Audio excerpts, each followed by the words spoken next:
പക്ഷെ ഇപ്പോൾ ഏറ്റവും കൂടുതൽ ഈ കണ്ടന്റ് കാര്യത്തിൽ ഗൂഗിൾ വളരെ സ്ട്രിക്റ്റ് ആയിട്ടിരിക്കുന്ന ഒരു സമയം എന്ന് വെച്ചാൽ അതിന് ഒരു 2018 ശേഷം അവരൊരു ഫ്രെയിം വർക്ക് കൊണ്ടുവന്നിട്ടുണ്ട്. ക്വാളിറ്റി റേറ്റേഴ്സ് ഗൈഡ് ലൈനിന്റെ അതിന്റെ ഒരു കണ്ടിന്യൂഷൻ ആയിട്ട്. ക്വാളിറ്റി റേറ്റേഴ്സ് ഗൈഡ് ലൈൻ നേരത്തെ മുതലേ ഉണ്ട്. അപ്പോൾ അതിന്റെ ഒരു കണ്ടിന്യൂഷൻ ആയിട്ട് YMYL കാറ്റഗറി വെബ്സൈറ്റുകൾ എന്ന് പറയും, യുവർ മണി യുവർ ലൈഫ്. ആ കാറ്റഗറിയിലുള്ള വെബ്സൈറ്റുകൾക്ക് വേണ്ടിയിട്ട് ഒരു ഗൈഡ് ലൈൻ കൊണ്ടുവന്നിട്ടുണ്ട്. അത് ഈറ്റ് എന്ന് പറയും. YMYL കാറ്റഗറി എന്ന് പറഞ്ഞാൽ യുവർ മണി യുവർ ലൈഫ്. അതായത് നമ്മുടെ സ്വത്തിനും ജീവനും ബാധിക്കുന്ന രീതിയിലുള്ള വെബ്സൈറ്റുകളുണ്ട്. എക്സാമ്പിൾ പറഞ്ഞാൽ ഹെൽത്ത് വെബ്സൈറ്റുകൾ, ഫിനാൻഷ്യൽ വെബ്സൈറ്റുകൾ, ക്ലൈമറ്റുമായിട്ട് ബന്ധപ്പെട്ട വെബ്സൈറ്റുകൾ. ഉദാഹരണത്തിന് ഒരു സ്ഥലത്ത് ഭയങ്കരമായിട്ട് മഴ പെയ്യുന്നു, ഒരു കുഴപ്പമില്ല എന്ന് ആരെങ്കിലും പറഞ്ഞു കഴിഞ്ഞാൽ അത് ജനങ്ങളെ ബാധിക്കും. അവിടെ ഉണ്ടാകുന്ന പ്രശ്നങ്ങൾ കറക്റ്റായിട്ട് പറഞ്ഞു. ഉദാഹരണത്തിന് ഇപ്പോൾ എന്താ വയനാട്ടിലുണ്ടായിരുന്ന ഒരു പ്രശ്നം. അപ്പൊ അങ്ങനെ ഒരു പ്രശ്നം ഉണ്ടാവില്ല എന്നൊരു മിസ്ഇൻഫർമേഷൻ കൊടുക്കുന്നു വിചാരിക്കാം. അല്ലെങ്കിൽ ഇത്ര മണിക്കൂറിനുള്ളിൽ മഴ പെയ്യുമെന്ന് ഒരാൾ അറിഞ്ഞിട്ട് ഇല്ല എന്ന് പറയുന്നു. അല്ലെങ്കിൽ ഈ പറഞ്ഞ പോലെ എന്തെങ്കിലും ക്ലൈമറ്റുമായിട്ട് ബന്ധപ്പെട്ട മിസ്ഇൻഫർമേഷൻസ്, എഡ്യൂക്കേഷനുമായിട്ട് ബന്ധപ്പെട്ട മിസ്ഇൻഫർമേഷൻസ്, പിന്നെ മറ്റ് രാജ്യങ്ങളിലെ വിസ അങ്ങനെയുള്ള കാര്യങ്ങളൊക്കെ ഉണ്ടല്ലോ, അതുമായിട്ട് ബന്ധപ്പെട്ട് ഫിനാൻഷ്യല്, പിന്നെ ഇ കൊമേഴ്സ് ബിസിനസ്സുമായിട്ട് ബന്ധപ്പെട്ട നമ്മളെ പണമായിട്ട് ബന്ധപ്പെട്ട കാര്യങ്ങളാണല്ലോ. അത് ഇത്തരം കാര്യങ്ങളൊക്കെ ആക്ച്വലി ക്രെഡിബിൾ സോഴ്സ് എന്നാണ് വരേണ്ടത്. ഈ ഇത്തരം കണ്ടന്റുകളൊക്കെ ക്രെഡിബിൾ സോഴ്സ് എന്ന് വരണം. ജീവനും സ്വത്തിനും ബാധിക്കുന്ന കാര്യങ്ങൾ. പക്ഷെ ഈ ഫ്രെയിംവർക്ക് ഇപ്പൊ ഗൂഗിൾ മിക്ക കാര്യങ്ങളും നോക്കുന്നുണ്ട്, അതിനായിട്ട് ബന്ധപ്പെട്ടതല്ലാത്ത കാര്യങ്ങളും നോക്കുന്നുണ്ട്. പക്ഷെ മെയിൻ ആയിട്ട് ഇതിൽ കൃത്യമായിട്ട് നോക്കുന്നുണ്ട്. അതിന് ഈറ്റ് എന്ന് പറഞ്ഞൊരു ഫ്രെയിംവർക്ക് അവർ കൊണ്ടുവന്നു. ഈറ്റ് എന്ന് വെച്ചാൽ എക്സ്പെർട്ടൈസ്നെസ്, അതോറിറ്റീവ്നെസ്, ട്രസ്റ്റ് വർത്ത്നെസ്.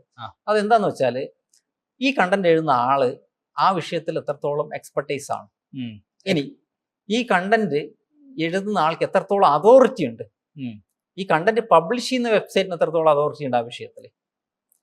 ചില വെബ്സൈറ്റ് കാണാം ആദ്യം ഏതെങ്കിലും ഹെൽത്തിനെ കുറിച്ച് എഴുതും, പിന്നെ ഈ പറഞ്ഞ പോലെ സിനിമയെ കുറിച്ച് എഴുതും. അപ്പോൾ ഒന്നിലും അവർക്ക് അതോറിറ്റി ഇല്ല. അപ്പോൾ ഒരു അതോറിറ്റി ഉള്ളൊരു വെബ്സൈറ്റ് ആണെന്നുണ്ടെങ്കിൽ നമുക്ക് ചില ആളുകളെ കാണുമ്പോൾ അറിയാലോ, നമ്മൾ ചില ആളുകളുടെ അടുത്ത് നമ്മൾ ഈ പിന്നെ എഡ്യൂക്കേഷനുമായിട്ട് ബന്ധപ്പെട്ട കാര്യങ്ങളെ കുറിച്ച് ചിലപ്പോൾ നമ്മൾ ഹയർ സ്റ്റഡീസിനൊക്കെ പോവുകയാണെങ്കിൽ അത് ചിലപ്പോൾ ചോദിക്കും അയാളടുത്ത്, കാരണം അതുമായിട്ട് ബന്ധപ്പെട്ടായിരിക്കും അയാളിത്. പിന്നെ ചില ആളുടെ അടുത്ത് നമ്മൾ ഈ പറഞ്ഞ പോലെ ട്രാവലിംഗുമായിട്ട് ബന്ധപ്പെട്ട് ചില ആളുകൾക്ക് ഒരു നോളജ് ഉണ്ടാവും, അപ്പൊ അയാളുടെ ചോദിക്കും, കാരണം അവരൊക്കെ അതോറിറ്റീസ് ആണ്. അതുപോലെ ഈ വെബ്സൈറ്റിലും അതോറിറ്റി ഉണ്ട്. ആക്ച്വലി ഈ അതോറിറ്റി ഈ വെബ്സൈറ്റിന് ഉണ്ടോ എന്ന് നോക്കും. അതോടൊപ്പം തന്നെ ഈ വെബ്സൈറ്റിന് ഈ പബ്ലിഷർക്ക് ഒരു അതോറിറ്റി വേണം. ഇതിന്റെ പബ്ലിഷർ ആണെന്നൊക്കെ ഗൂഗിൾ കണ്ടുപിടിക്കും. അതെങ്ങനെയാണെന്ന് അറിയാമോ? ഈവൻ ലോഗിൻ ചെയ്യാൻ ഉപയോഗിക്കുന്ന ഇമെയിൽ ഐ ഡി ഉപയോഗിച്ചിട്ട് പോലും കണ്ടുപിടിക്കും. പല വെബ്സൈറ്റുകളിലും എബൌട്ടസ് പേജ് കാണില്ല. എബൌട്ടസ് പേജ് ഇല്ലെങ്കിൽ പോലും അവരെന്ത് ചെയ്യും, ഇതാരാണ് അഡ്മിനായിട്ട് ലോഗിൻ ചെയ്തിരിക്കുന്നത്, അവരാണ്. ഇനി ഇതിൽ മെൻഷൻ ചെയ്തിരിക്കുന്നത് ആരെയാണ്, അങ്ങനെയുള്ള ആളെ വെച്ചിട്ട് ഇത് ഈ പബ്ലിഷർ അല്ലെങ്കിൽ ഈ കമ്പനി ആരാണ് റൺ ചെയ്യുന്നത്, എത്രത്തോളം ക്രെഡിബിൾ ആണെന്ന് കണ്ടുപിടിക്കും. പക്ഷെ ഇതൊക്കെ നമുക്ക് ഒഴിവാക്കാൻ വേണ്ടി എന്ത് ചെയ്യാൻ പറ്റും, കൃത്യമായിട്ടൊരു വെബ്സൈറ്റിൽ നമ്മൾ എബൌട്ടസ് പേജ് കൃത്യമായിട്ട് വെച്ചിരിക്കണം ആരാണ് എന്നുള്ളത്. ഇനി ആരാണ് എന്ന് മാത്രം വെച്ചാൽ പോരാ, വെറുതെ വെക്കുന്ന പേജ് അല്ലല്ല. എബൌട്ടസ് പേജ് എന്ന് വെച്ചാൽ പല ആളുകളും വെറുതെ വെക്കുന്നത്. എബൌട്ടസ് അങ്ങനെയല്ല.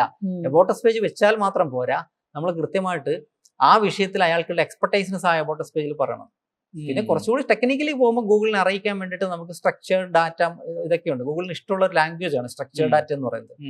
അപ്പൊ ആ രീതിയിൽ ഗൂഗിളിനെ അറിയിക്കും നമ്മൾ ഈ ബിസിനസ് ഇന്ന ആളുകളാണ് റൺ ചെയ്യുന്നത്, ഈ വെബ്സൈറ്റുമായിട്ട് ബന്ധപ്പെട്ട പിന്നെ കമ്പനി റൺ ചെയ്യുന്ന ഇവരാണ്, ഇതിന്റെ പബ്ലിഷേഴ്സ് ഇന്ന ആളുകളാണ്, ഇതിന്റെ ബിഹൈൻഡ് നിൽക്കുന്ന ആളുകളുടെ എക്സ്പെർട്ടൈസ്നെസ് ഇതാണ്, അവരുടെ എക്സ്പീരിയൻസ് ഇത്രയുണ്ട്, ഇതൊക്കെ പറയും. അപ്പൊ ഈ രീതിയിലാണ് ആക്ച്വലി ഗൂഗിൾ കണ്ടന്റ് ഇവാലുവേറ്റ് ചെയ്യുന്നത്.